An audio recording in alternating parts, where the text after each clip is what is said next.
Do I do NA or AA? You know, again, this is my story. This is my narrative that I am married to because I've lived it, I've experienced it, and it seems to have worked thus far. NA or AA?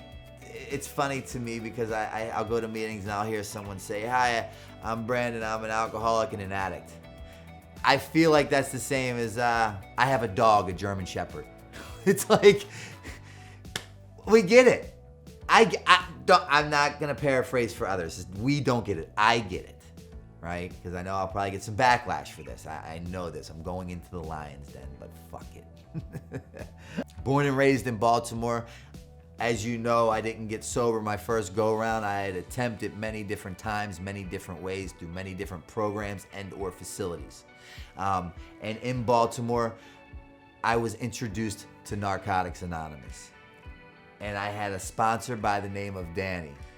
The only requirement for membership is the desire to stop drinking or drugging, depending on what fellowship you're in, the third tradition. Danny showed me that on a daily basis. He would come pick me up. He would sponsor me.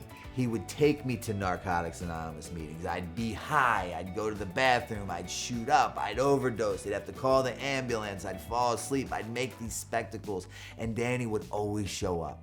And he would always come back tomorrow and the next day. And he would pick me up and he would take me back. He would take me back and he never looked at me differently. He never scolded me. He never chastised me. He never said, "What the fuck are you doing? Why can't you get it?" And he made recovery look so goddamn attractive. I wanted what Danny had, but I wasn't quite willing to do what was expected in order to achieve those results. So guess what? It doesn't take a genius to say that I didn't stay clean. But I continued to go because Danny made it look really good and he kept extending the hand, and I had the desire. So I belonged. He sponsored me, I attempted to work some steps, and it wasn't working out. It simply didn't work because I wasn't ready to allow it to work. But what happened is, as fate would have it for me, I ended up in my 13th treatment center in Pennsylvania.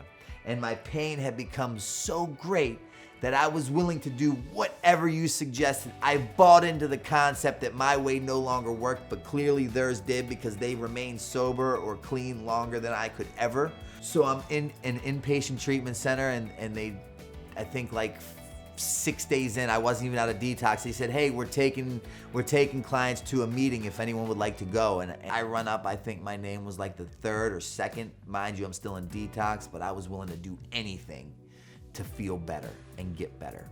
And when they took us, it happened to be an Alcoholics Anonymous meeting. And I sat in the very front row and the speaker spoke, and as soon as the speaker was done, the meeting ended. I stood up, I got my 24-hour chip, and then directly after that, I went right to the speaker and I said, "Will you sponsor me?" He said yes, he obliged, he got me into the work. I continued to do what was asked in order to achieve your results, which was staying sober, and guess what? I stayed sober. Now, if they would have took us to a Narcotics Anonymous meeting that day in treatment, I would have done the same thing. I would have grabbed a sponsor, I would have went through the steps, and I would have the same results. So it has nothing to do with the faction. It just has to do with my willingness and my desire to stay clean or sober another day. After all, it's a program of action, not intentions. I can have all this knowledge in the world, but without any action, who gives a shit? It's like a brand new car without gas. It looks beautiful, but it's completely fucking pointless, a waste of my time.